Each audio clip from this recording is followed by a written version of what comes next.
सुरु भयो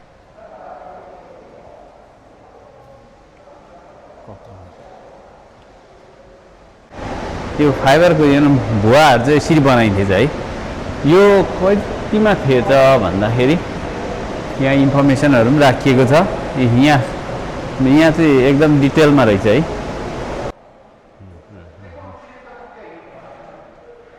भने चाहिँ चर्खा यसलाई नेपालीमा चर्खा भनिन्छ यो चर्खा चाहिँ हाम्रो मेरो घरमा पनि थियो के पहिला पुरानो घरमा यो चाहिँ चलाउन मलाई पनि अलिअलि आउँछ है अझै ठुलो पनि रहेछ है यसरी चला अब हेर है यो चर्खा नै डेभलप हुँदै हुँदै यस्तो बनाएको छ त्यसपछि अझै डेभलप हुँदै हुँदै यस्तो भएर त्यहाँदेखि यस्तो भएछ अझै राम्रो यो चाहिँ डेभलप हुँदै अझै मजाले काम गर्नु टोयोटा भन्ने विश्वमै एउटा छुट्टै एउटा ब्रान्ड जुन एउटा अत्यन्तै नम्बर 1 ब्रान्ड छ नि त्यसको फाउन्डर चाहिँ यहाँ साकिची टोयोटा भन्ने व्यक्ति हो टोयोटा हो खासमा र अहिले चाहिँ पछाडि चाहिँ टोयोटा भनेर भनिन्छ तर ठ्याक्कै चाहिँ टोयोटा हो है थ्यांक यू यो चाहिँ अहिलेको एडभान्स है यो हामीले चलाएरै गर्न पनि पाइन्छ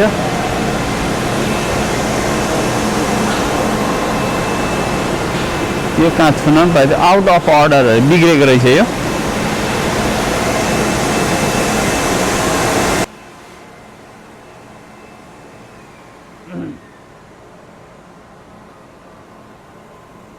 है त्यो बेला टोयोटा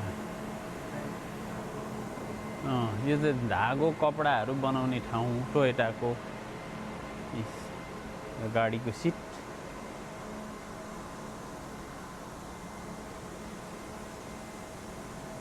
कपडाहरू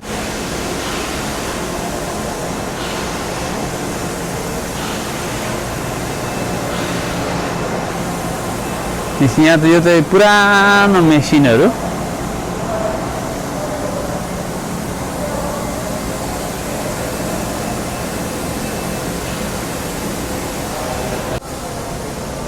त्यस्तै छ तपाईहरु पनि यस्तो कुरामा जानकारी राख्न चाहनुहुन्छ भने आएर भिजिट गर्नु होला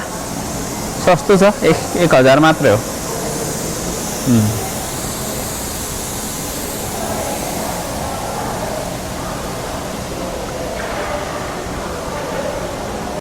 足元にある踏切を踏み替え開口する動きと同時に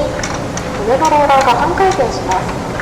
ローラーの先には左右に紐がつながっておりその先には小さなストッパーがついています足元の踏切を踏み替えることでストッパーが左右交互に上下に動きますシャットルがある方のストッパーがこのように下がっているときに押を押し出すとストッパーにレバーが当たってそのレバーの動きがステッキに伝わってシャットルを押し出しています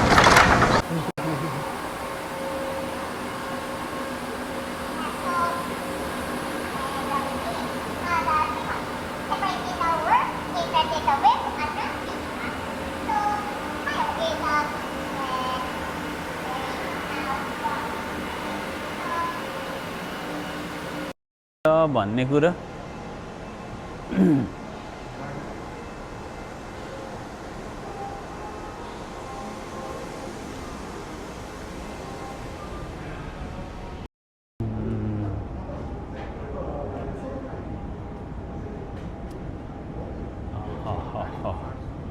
गाडीको पार्ट्सहरु चाहिँ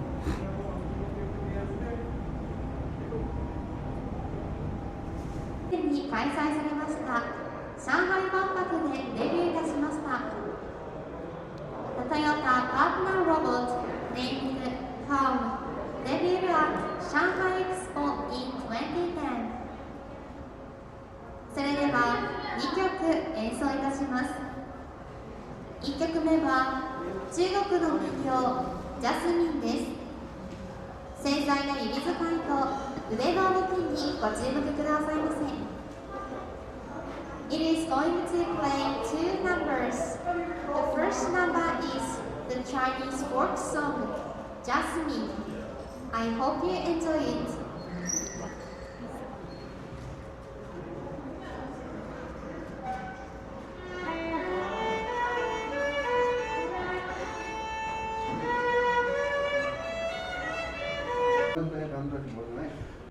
Zidência, cara.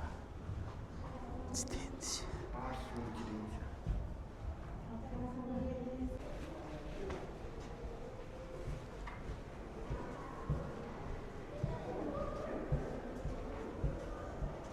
यहाँ यो खालको पार्ट्सहरु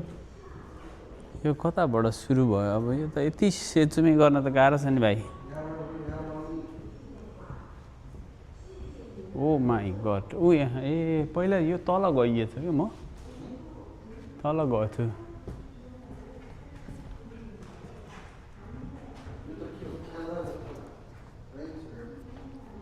त्यो होइन यस्तो ट्रेनको लिकको जस्तो छ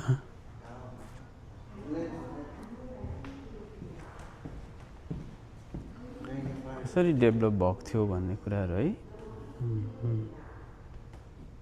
magnified 88 times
तो पगाले है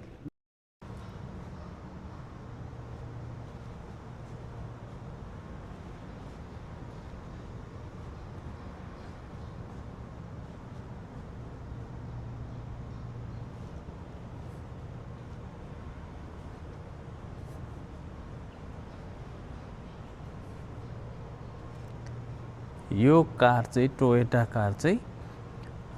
जापानले 1935 मा कम्प्लिटली लन्च गरे रहेछ बनाइसकेको रहेछ मे 1935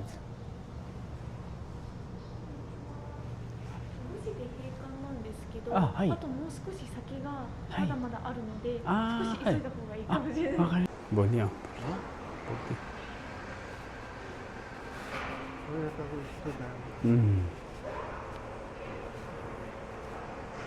टोयोटा कारहरु कसरी त्यो साइड मैले हेरेको छु नि पहिले